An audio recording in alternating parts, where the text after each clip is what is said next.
नमस्कार। आज हम सुनेंगे एक विचारपूर्ण कहानी, एक फोल्डर, दो स्वभाव। लेखक हैं प्रणव शर्मा।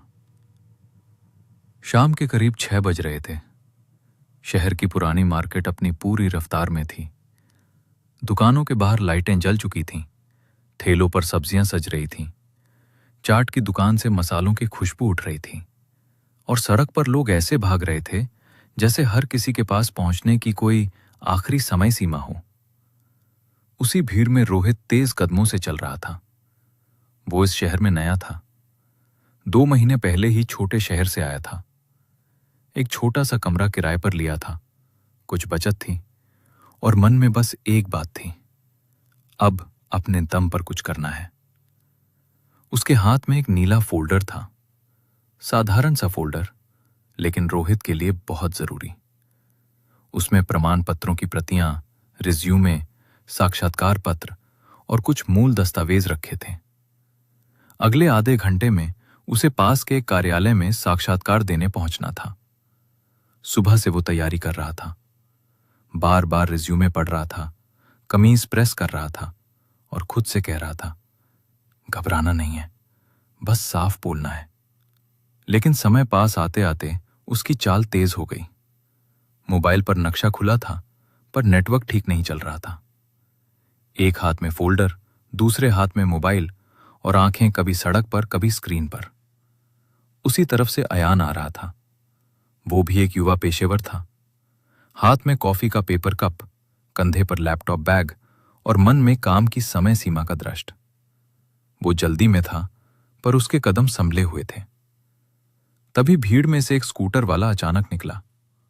रोहित थोड़ा बचा, अयान भी साइड हुआ, पर उसी पल रोहित का पैर सड़क के टूटे किनारे में अटक गया। हल्की सी टक्कर हुई। अयान की कॉफी छलक कर उसकी सफेद कमीज पर गिर गई। रोहित का नीला फोल्डर हाथ से छूटा, खुला और सारे कागज जमीन पर बिखर गए। 2 रिज्यूमे सड़क पर फैल गए। एक प्रति सब्जी के ठेले के नीचे चली गई। साक्षात्कार पत्र हवा से उड़ता हुआ नाली के किनारे जा अटका। रोहित का चेहरा उतर गया। अरे नहीं, मेरे दस्तावेज! वो तुरंत झुक गया। हाथ कांप रहे थे। वो एक कागज उठाता तो दूसरा हवा से आगे सरक जाता। अयान ने अपनी कमीज की ओर देखा। दाग साफ दिख रहा था। फोन भी जेब में बज रहा था। वो चाहता तो पहले अपनी परेशानी देखता, पर उसने रोहित का चेहरा देखा। वहां केवल गलती का डर नहीं था, भविष्य हाथ से निकल जाने की घबराहट थी। अयान ने गहरी सांस ली और शांत स्वर में कहा, घबराओ मत, पहले कागज समेटते हैं। रोहित बोला, भैया माफ कीजिए, मेरी गलती है, मुझे जल्दी थी। अयान नीचे झुकते हुए बोला, माफी बाद में, अभी हवा तेज है। तभी पास की हार्डवेयर दुकान से आवाज आई, आजकल के लड़कों को बस फोन देखना है, चलना भी मोबाइल से पूछ कर है क्या?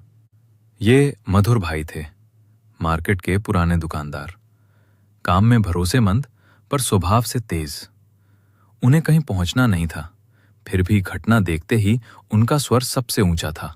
उन्होंने कहा, साक्षात्कार देने जा रहे हो या सड़क पर कागज उड़ाने? जरा संभल कर चलना नहीं आता? रोहित ने कुछ नहीं कहा। उसकी नजर सिर्फ उस पत्र पर थी जो नाली के पास अटका हुआ था।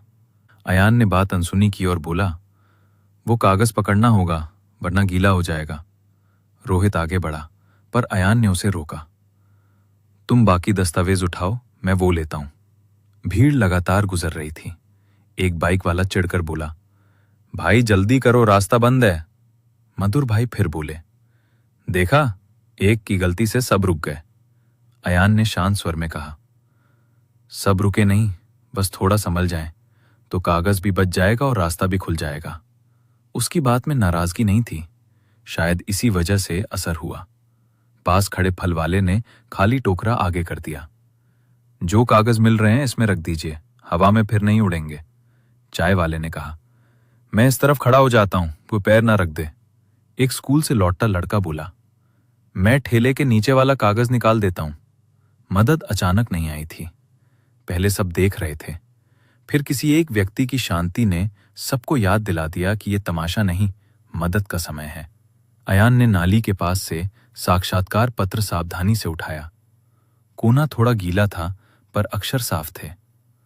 रोहित ने उसे दोनों हाथों से पकड़ा, जैसे खोई हुई चीज वापस मिल गई हो। भैया, ये बहुत जरूरी था, उसने धीमे से कहा। अयान बोला, ठीक है, अब गिन लो। रिज्यूमे, प्रमाण पत्र, पहचान पत्र की प्रति, सब है? रोहित ने कांपते हाथों से गिनना शुरू किया। सब है, लेकिन पासपोर्ट फोटो वाला छोटा सफेद लिफाफा नहीं मिल रहा। तनाव फिर बढ़ गया। मधुर भाई बोले, बस, अब फोटो भी खो गई, तैयारी करके निकला करो। इस बार चाय वाले ने धीरे से कहा। मधुर भाई, डांट से फोटो नहीं मिलेगी। मधुर भाई कुछ पल चुप हो गए। अयान ने सबको बताया। छोटा सफेद लिफाफा है पासपोर्ट फोटो का, जरा नीचे देखकर चलिए। कुछ लोग सच में देखने लगे। तभी मधुर भाई की नजर अपनी दुकान के शटर के पास गई। वहां धूल में एक छोटा सफेद लिफाफा अटका था। उन्होंने उसे उठाया। ये रहा शायद। रोहित तेजी से आया। वही लिफाफा था। अंदर फोटो सुरक्षित थी। हां, यही है, धन्यवाद मधुर भाई। मधुर भाई की आवाज इस बार थोड़ी नरम थी। धन्यवाद बाद में, पहले सब ठीक से रखो। फिर वे दुकान से एक पारदर्शी प्लास्टिक कवर लाए। लो, इसमें रख लो। फोल्डर खुला तो फिर वही होगा। रोहित ने पूछा, इसके पैसे? मधुर भाई बोले, अरे इतना हिसाब मत करो, बस साक्षात्कार में फोल्डर हवा में मत उड़ाना। आसपास हल्की हंसी फैल गई। माहौल जो कुछ मिनट पहले भारी था, अब सामान्य हो गया। अयान ने अपनी कमीज देखी। कॉफी का दाग अभी भी था। रोहित ने कहा, भैया आपकी कमीज खराब हो गई। अयान मुस्कुराया। साक्षात्कार तुम्हारा है, मेरी कमीज शाम तक संभल जाएगी, अब जल्दी जाओ। रोहित सबको धन्यवाद कहकर चल पड़ा। इस बार उसकी चाल तेज जरूर थी, लेकिन फोल्डर दोनों हाथों से संभला हुआ था। साक्षात्कार केंद्र पहुंचकर रोहित ने राहत की सांस ली। फॉर्म जमा किया, साक्षात्कार दिया। वो समय पर पहुंच गया था, और सबसे बड़ी बात, वो टूट कर नहीं, संभल कर पहुंचा था। बाहर बैठकर उसने नीले फोल्डर को देखा। प्लास्टिक कवर में सारे दस्तावेज ठीक से रखे थे। साक्षात्कार पत्र का कोना थोड़ा मुड़ा हुआ था, जैसे याद दिला रहा हो कि आज रास्ते में एक छोटी परीक्षा पहले ही हो चुकी है। रोहित सोचने लगा। अयान जल्दी में था, उसकी कमीज खराब हुई थी, उसका काम अटक सकता था। फिर भी वो शांत रहा। मधुर भाई जल्दी में नहीं थे, उनका कोई नुकसान नहीं हुआ था। फिर भी सबसे पहले गुस्सा उन्हीं ने किया। तो क्या गुस्से की वजह सच में जल्दी थी? शायद नहीं। जल्दी बाहर की परिस्थिति हो सकती है, पर व्यवहार भीतर के स्वभाव से निकलता है। किसी के पास समय सीमा हो सकती है, फिर भी शब्दों में नरमी हो सकती है, और किसी के पास खाली समय हो सकता है, फिर भी आवाज में जल्दबाजी हो सकती है। कुछ दिन बाद वही मार्केट फिर शाम की भीड़ से भरी थी। रोहित उसी रास्ते से लौट रहा था। हाथ में वही नीला फोल्डर था, पर अब उसमें साक्षात्कार पत्र नहीं, नौकरी से जुड़े दस्तावेज थे। उसे नौकरी मिल गई थी। छोटी शुरुआत थी, पर उसके लिए बहुत बड़ी बात थी। वो चाय लेने रुका। तभी हार्डवेयर दुकान के सामने एक ग्राहक से छोटी फिटिंग्स का डिब्बा गिर गया। छोटे छोटे स्क्रू सड़क पर बिखर गए। मधुर भाई के चेहरे पर वही पुरानी तेजी आ गई। अरे साहब, देखकर नहीं उघा सकते क्या? ग्राहक घबरा गया। माफ कीजिए, मुझे लगा ढक्कन बंद है। मधुर भाई कुछ और बोलते, उससे पहले रोहित आगे बढ़ा। वो नीचे बैठ गया और बोला, छोटे स्क्रू सड़क पर खो जाएंगे, पहले इन्हें साइड कर लेते हैं। मधुर भाई ने उसे पहचान लिया। अरे, फोल्डर वाले? रोहित मुस्कुराया। हाँ, आज फोल्डर नहीं गिरा, स्क्रू गिर गए। चाय वाला हंस पड़ा। ग्राहक भी थोड़ा सहज हुआ। रोहित ने स्क्रू उठाने शुरू किए। ग्राहक भी झुका। मधुर भाई कुछ पल खड़े रहे, फिर दुकान से खाली डिब्बा लाकर आगे कर दिया। इसमें डालो, उन्होंने कहा। थोड़ी देर में सब स्क्रू समेट लिए गए। ग्राहक ने फिर कहा, माफ कीजिए, गलती हो गई। मधुर भाई ने इस बार धीरे से कहा, कोई बात नहीं, अगली बार ढक्कन पकड़कर उठाइएगा। इतने में अयान भी वहां से गुजरा। रोहित ने उसे पहचान लिया। भैया, मेरी नौकरी लग गई। अयान के चेहरे पर खुशी आ गई। बहुत बढ़िया, बधाई, रोहित ने कहा। उस दिन अगर आप गुस्सा कर देते तो शायद मैं साक्षात्कार से पहले ही हार जाता।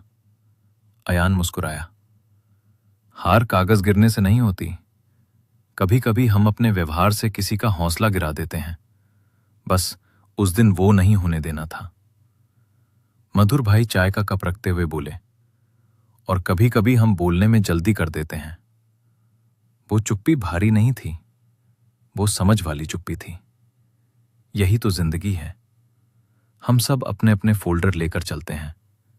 किसी के फोल्डर में प्रमाण पत्र होते हैं, किसी के सपने, किसी की जिम्मेदारियां, किसी की उम्मीदें। भीड़ में कभी कुछ गिर भी जाता है, कभी कागज, कभी भरोसा, कभी संतुलन। ऐसे समय में सामने वाले की गलती देखने से पहले उसकी घबराहट देखना जरूरी है, क्योंकि गलती पर गुस्सा करना आसान है, पर गलती के बाद इंसान को संभालना, यही असली समझदारी है। अगर ये कहानी आपको अच्छी लगी हो तो कृपया चैनल कहानियां अनकही सी को सब्सक्राइब करें। ऐसी ही सकारात्मक, शांत और दिल को छू जाने वाली कहानियों के लिए जुड़े रहिए। धन्यवाद।